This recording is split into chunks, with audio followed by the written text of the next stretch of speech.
जय माता दी। ओम नमः शिवाय। आज हम शिव पुराण के बिंदवेश्वर संहिता के 20वें अध्याय का श्रवण कर रहे हैं। महर्षियों, अब संक्षेप में मैं तुम्हें पार्थिव पूजन की वैदिक विधि का वर्णन सुनाना चाहता हूँ। सदो जातः, इस ऋचा से पार्थिव लिंग बनाने के लिए मिट्टी ले आए, वाम देवाय इत्यादि मंत्र पढ़कर उसमें जल डालें, अघोर मंत्र से लिंग निर्माण करें, फिर तत्पुरुषाय इस मंत्र से विधिवत उसमें भगवान शिव का आवाहन करें, फिर ईशानः मंत्र से भगवान शिव को वेदी पर स्थापित करें। इसके सिवाय अन्य सब विधानों का शुद्ध बुद्धि वाले उपासक संक्षेप में ही संपन्न करें।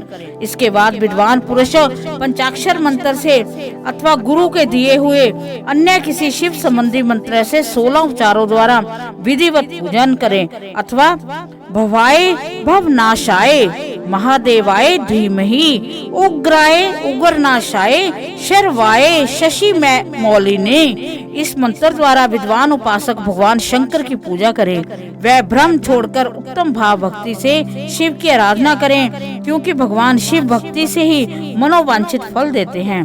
ब्राह्मणों, यहाँ जो वैदिक विधि से पूजन का क्रम बताया गया है, इसका पूर्ण रूप में आदर करता हुआ मैं पूजा की एक दूसरी विधि भी बता रहा हूँ, जो उत्तम होने के साथ सर्वसाधारण के लिए उपयोगी है। मुनिवरों, पार्थिव लिंग की पूजा भगवान शिव के नामों से बताई गई है। वह पूजा संपूर्ण अभिष्टों को फल देने वाली है।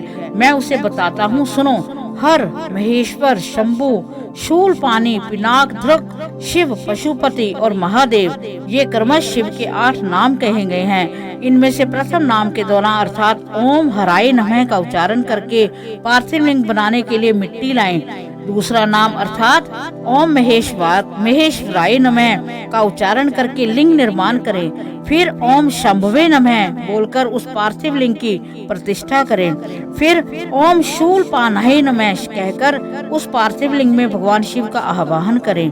फिर ओम पिनाक दृश्य नमः कहकर शिवलिंग को नहलाएं। ओम शिवाय नमः बोलकर उसकी पूजा करें। फिर ओम पशुपतये नमः कहकर क्षमा प्रार्थना करें। अंत में ओम महादेवाय नमः कहकर आराध्य देव का विसर्जन कर दें।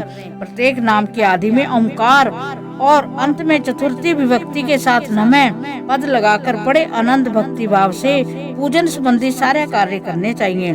षडाक्षर मंत्र के अंग न्यास और कर न्यास की विधि भली भांति संपन्न करके फिर नीचे लिखे अनुसार ध्यान करें, जो कैलाश पर्वत पर एक सुंदर सिंहासन के मध्य भाग में विराजमान है, जिनके वाम भाग में भक्ति उमा उनसे सटकर बैठी हुई हैं। सनक सनंदन आदि भक्त जन जिनकी पूजा कर रहे हैं, जो भक्तों के दुख रूपी दावानल को नष्ट कर देने वाले अप्रेमीय शक्तिशाली ईश्वर हैं, उन विश्व विभूषण भगवान शिव का चिंतन करना चाहिए। भगवान महेश्वर का प्रतिदिन इस प्रकार ध्यान करें। उनकी अंग कांति चांदी के पर्वत की भांति गौर है और वे अपने मस्तक पर मनोहर चंद्रमा का मुकुट धारण करते हैं।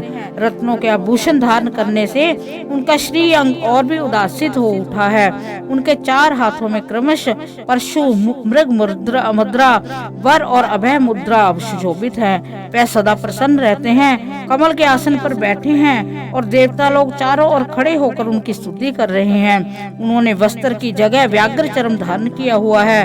वे इस विश्व के आदि हैं, बीज रूप हैं तथा सबका समस्त भय को हर लेने वाले हैं। उनके 5 मुख हैं, प्रत्येक मुख मंडल में 3-3 नेत्र हैं। इस प्रकार ध्यान तथा उत्तम पार्थिव लिंग पूजन करके गुरु के हुए पंचाक्षर मंत्र का विधि पूर्वक जप करें। विप्रभो, विद्वान पुरुषों को चाहिए कि वे देवेश्वर शिव को प्रणाम करके नाना प्रकार की स्तुतियों द्वारा उनका स्तवन करे तथा शत्रुध्याय का पाठ करे। तत्पश्चात अंजलि में अक्षत और फूल लेकर उत्तम भक्ति भाव से निम्नलिखित मंत्रों को पढ़ते हुए प्रेम और प्रसन्नता के साथ भगवान शंकर से इस प्रकार प्रार्थना करे। सबको सुख देने वाले कृपा निधान भूतनाथ शिव, मैं आपका हूँ। आपके गुणों में ही मेरे प्राण बसते हैं, अथवा आपके ही गुणों में मेरे प्राण हैं। मेरा जीवन सर्वस्व है। मेरा चित्त सदा आपके लिए चिंतन में लगा हुआ है। ये जानकर मुझ पर प्रसन्न होइए, कृपा कीजिए। हे शंकर, मैंने अनजान में अथवा जानबूझकर यदि कोई आपका जप और पूजन आदि किया हो तो आपकी कृपा से वह सफल हो जाए। गौरीनाथ, मैं आधुनिक युग का महान पापी हूँ, पतित हूँ, और आप सदा से ही परम महान पतित पावन हैं। इस बात का विचार करके आप जैसा चाहे वैसा करें। महादेव, सदाशिव वेदों, पुराणों, नाना प्रकार के शास्त्रीय सिद्धांतों और विभिन्न महर्षियों ने अब तक आपको पूर्ण रूप से नहीं जाना है, फिर मैं कैसे जान सकता हूँ?